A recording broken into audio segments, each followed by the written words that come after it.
It wasn't the specific moves or the logistics of self-defense. It was the empowerment piece for me that was most important.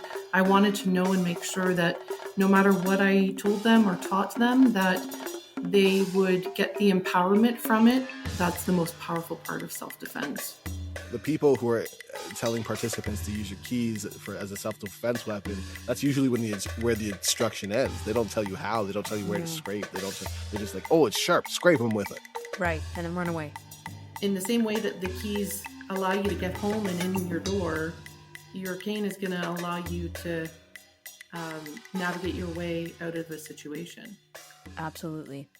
When people come to these workshops, they may not remember every move or every detail, but they hopefully remember that they are strong and they are worth protecting.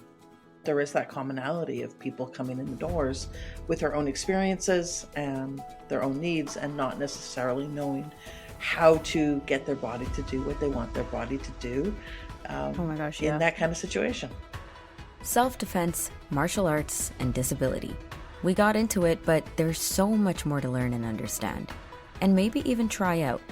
Let's keep going with our exploration, and this time, get deeper into the philosophies and teachings weaved into the traditions of martial arts practices. I'm AMIAMI, and you're listening to Reflections. This episode is Fighting and Focus, the Martial Arts Mindset. Before we deep dive into what martial arts is and what we can learn from the martial arts mindset, let's touch a bit more on self-defense, since that's how we got into all of this. Asking how people with disabilities can learn how to defend themselves, which led us into exploring martial arts as one of the approaches, using martial arts techniques to protect ourselves. Let's meet a trio who's been teaching self-defense to marginalized communities in and around Toronto, including self-defense workshops for blind participants at Balance for Blind Adults. Here's Chris James. Chris, and I run the self-defense program at the Balance community. Kat Wilson. My friends call me Kat, and I have been volunteering teaching self-defense for over 10 years at this point, and it's something that I'm really passionate about. And Meg's Storey. I've been teaching self-defense and training in self-defense for a little over 10 years.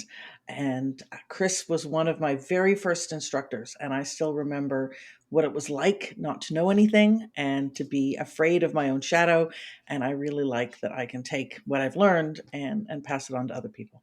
The most empowering thing for me wasn't so much learning a specific discipline, but being in a warm, understanding, honest group of people who understood real life stuff that happens, and how that real life stuff feels and what we could do to handle it on a regular basis.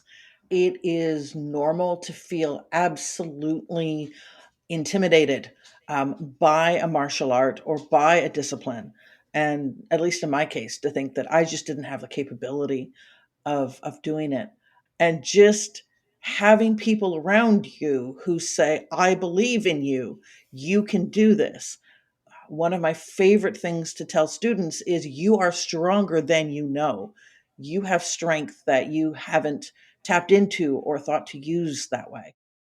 This group started their self-defense teaching at women's shelters. Kat also took a trip to Beirut, Lebanon, where she taught women in refugee camps self-defense. You know, the teaching that we do here and what I was teaching there was very different. The women there were not as able or as free to defend themselves in the same way that we can here. And it came with a certain amount of stigma. There was a lot of trepidation from these women to learn this type of art and to know that they do in fact have the right to defend themselves, and that it's an important skill and that they are stronger than they believe that they are. To kind of take this outside of the context of what we deal with here, like our legal systems and rights, and then taking that to a whole nother country where you have no idea what the realities are. Chris is rewinding a bit and reminding us of the intention around self-defense. Self-defense is all about training your body to do what you want it to do in a volatile situation. We all have an idea of what we would want to do if confronted with violence or danger, but there is a humanistic habit of freezing or shutting down when we confront danger that we haven't assimilated into our daily lives. It's a habitual practice of our body, training a habit, muscle memory to defend ourselves. Megs mentioned reasons why blind participants showed up to self-defense workshops and why you or I might want to learn these skills. Fear that someone's just going to take their arm without warning, take their hand without warning, and try to help them, quote unquote, in a way they may not want to be helped. There was one person who talked about how someone had just grabbed her and escorted her across Yonge Street when she did not want to be crossing Yonge Street. And so Very relatable. Yes. And that's just not something I had ever heard someone come through the door with until we did these classes.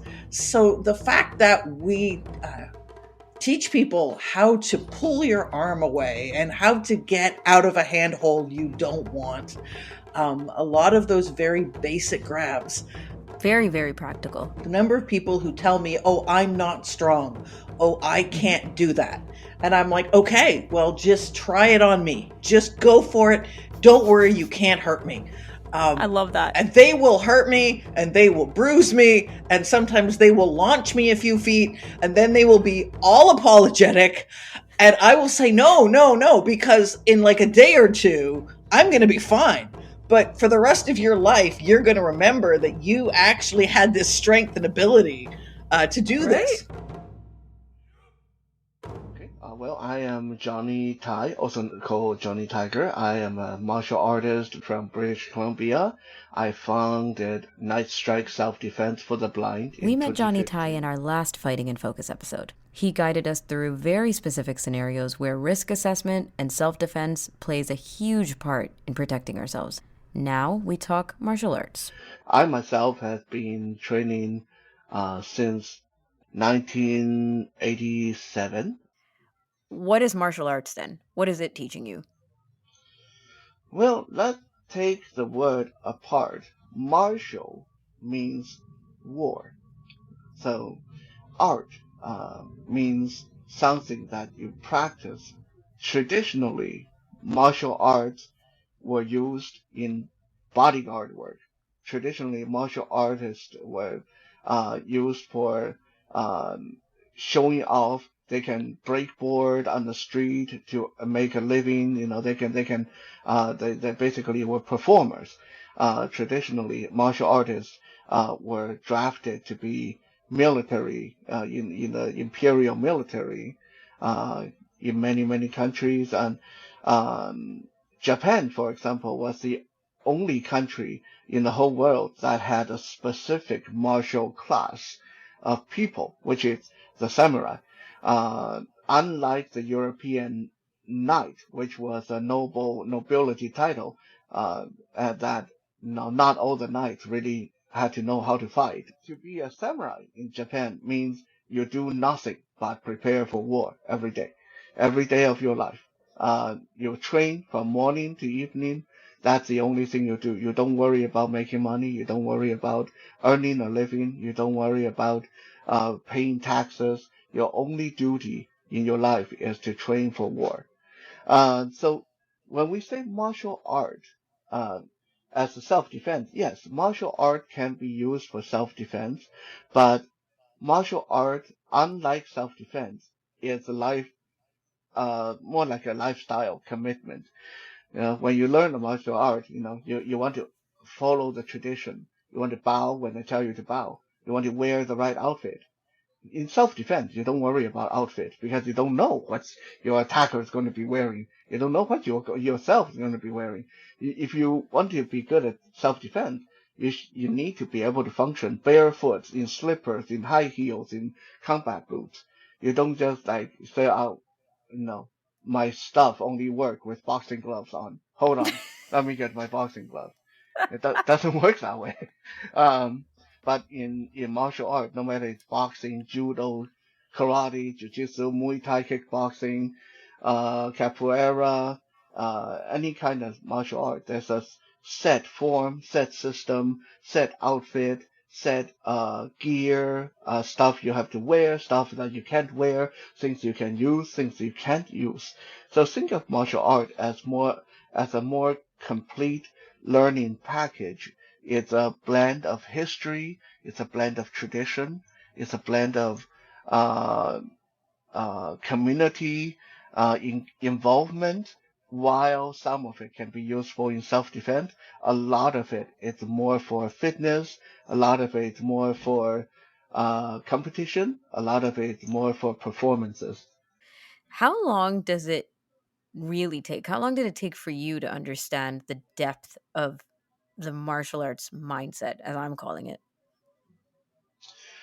Well, this is really depending on a lot of factors. Some people are very receptive. Some people are very uh, more academically aware. Some people are more mentally aware. Some people are more emotionally attuned. And some people have more ego. Some people have more previous experiences that you have to break through. This is why we always tell our students when you come to learn, leave whatever you did previously at the door. Leave your ego at the door. I don't care if you're a bodybuilder. I don't care if you can deadlift 800 pounds. I don't care if you previously got a 40 black belt in Taekwondo. Leave that at the door, because if you bring that in, then I, as a teacher, and your other senior students, they are forced to break through those blocks, and you won't feel very good when we show you that you don't know as much as you thought you did. Like some people, they come into learning with a very humble mindset. I don't know anything. Teach me. Then they can realize their full potential within 6 months. And some people that have a lot of previous baggage or mental blockage or ego or other experience, it can take them much, much longer, because then you need to get them to break the bad habit. That first class can be very brutal sometimes, and usually we try to ease people in. Clearly, there's still like a huge hunger for martial arts. Like, why is it? What draws people in? Because again, we live in a peaceful time. But as human beings, I think most human beings have that little bit of savagery in our genetic that we crave combat. We crave to watch combat. But at the same time, you know, we don't want things to get out of hand. We don't want things to, we want to watch a good fight, but we don't want people to die. So this is where a third category, which is combat sport, came into play. Like gladiators in ancient time, like Greco-Roman wrestlers in the ancient time. This is a category where, okay, you and I, we train either in the same stuff or slightly different stuff, and then we go into an arena or a cage where there's set rules.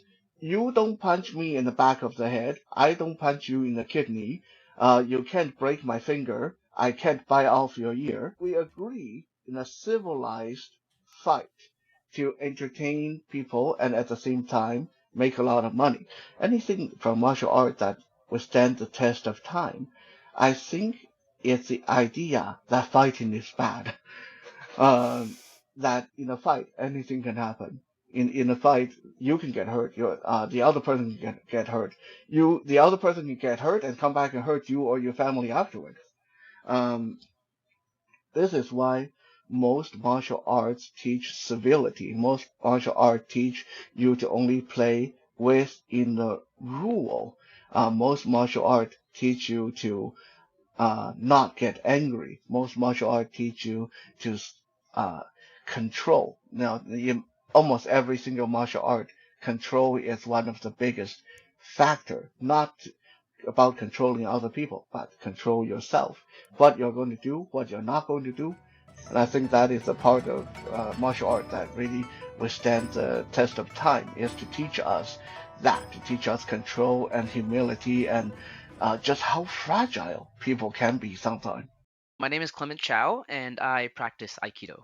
Clement was born totally blind. He grew up in an East Asian household with an appreciation for martial arts, tried out several martial arts practices before landing on Aikido. He's been practicing Aikido for the last 10 years. So, Aikido is a combination of self defense and done traditionally, it's also kind of holistic. There are philosophical ideas, but the idea is that when someone attacks you, instead of kind of crashing into them or meeting their force directly with yours, you redirect it. So if someone throws a punch at you, instead of just holding your arm up and blocking it or swatting it away, you might bring a hand up to touch their wrist and kind of just push it very slightly out of the way, but still maintain enough contact. Because then you can do other techniques, and or if you get grabbed from behind, instead of just trying to pull them into you, and which is kind of our instinctive reaction, Aikido uses a lot of circular movements, because that's how you redirect energy when something is coming at you. Instead of standing there and waiting for it to hit or kind of bracing yourself, there's a lot of pivots and there's a lot of kind of moving out of the way.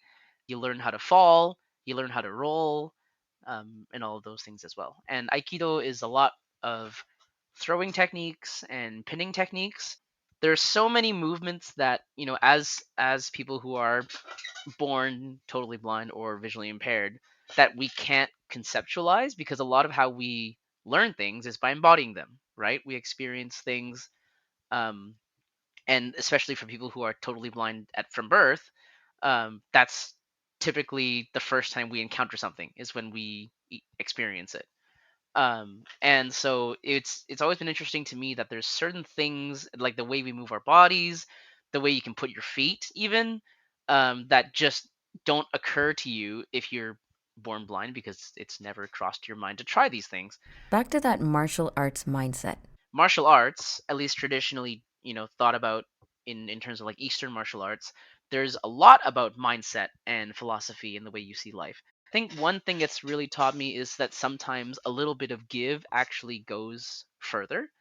Um, and I found that applies in terms of advocacy, in terms of my relationships with people, and learning how to also take roles and be the one being thrown around, without stressing out about it and being scared. I think that has also helped a lot, because I think as blind people, we tend to fall into a very defensive posture a lot of the time.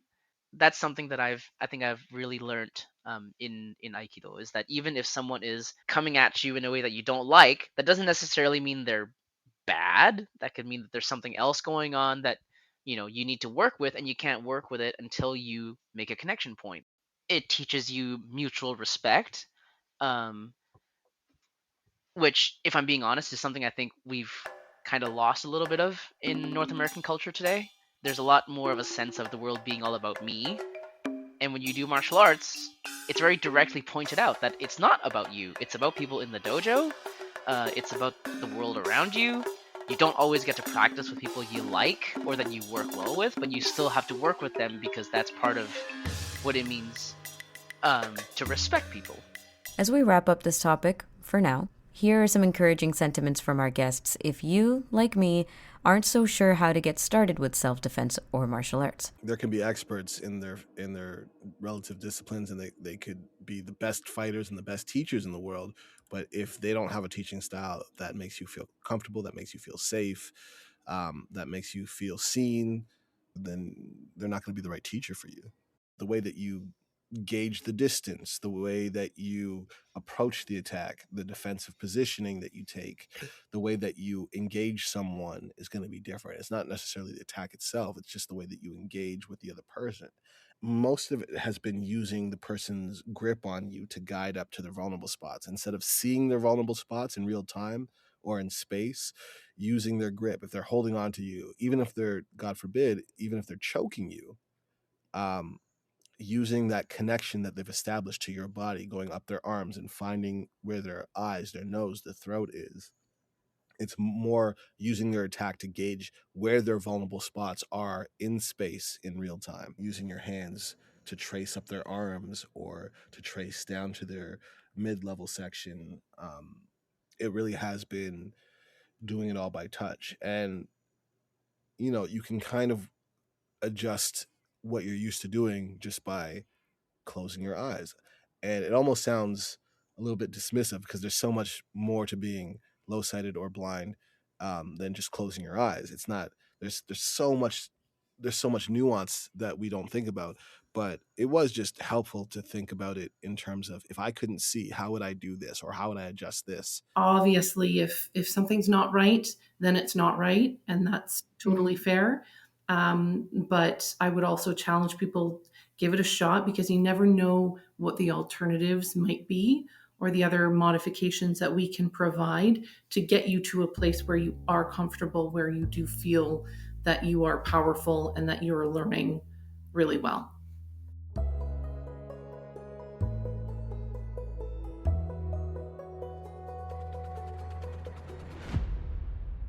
After putting together part 2 of Fighting and Focus, I'm sitting around with Nisreen because we haven't talked yet about self-defense in martial arts. Nazi, I'm considering it. I think everybody should. Have I ever told you that I took MMA classes before? MMA, okay. Long time ago? Mixed martial arts. And I took it, it was a while ago. It was when I was in university. I ran into so many people that made me feel so uncomfortable when I was commuting. And after I got, assaulted one time on the train, I was like, that's it. Like, I need to do something about it. Like, I hated it. It made me feel vulnerable. I felt like an easy target, and I felt scared because I would have late classes at night too, you know? Yeah. And after finishing all of that, I just felt so confident. I don't know, MMA changed my views on things. I felt more powerful and confident and just safe overall. I think the impression that we put out there when we're nervous and scared is defensive. This defensive posture that people with disabilities can default to, because we're not sure how to assess what's going on around us, or we're not sure if we're in danger or not. So we just assume we're always in danger. It's a mental thing. Like we're in that default mindset. And unless you kind of unravel that and make yourself feel strong, capable, grounded, then you will be for years, and you can be for years and years, just feel anxious, vulnerable, scared all the time without even realizing how you're coming across or how your facial expressions are or your shoulders are or how you're walking on the street. Do you look like you're scared and terrified when you're walking down the street, or are you presenting yourself like you know what's going on? Yeah. And you're ready to take on whatever it is. People need to take MMA classes or self-defense classes or whatever it may be. It just helps you. It just helps you become stronger, I guess. Just stronger within. It doesn't even have to be physical. It doesn't have to be physical or anything like that. Just understanding that you could be ready in any situation, mentally. So you could carry yourself like you're ready. Exactly. This Reflections episode is called Fighting and Focus, the Martial Arts Mindset, created and edited by AMIAMI. The manager of AMI Audio is Andy Frank, and I'm your host, Ramia Amadin.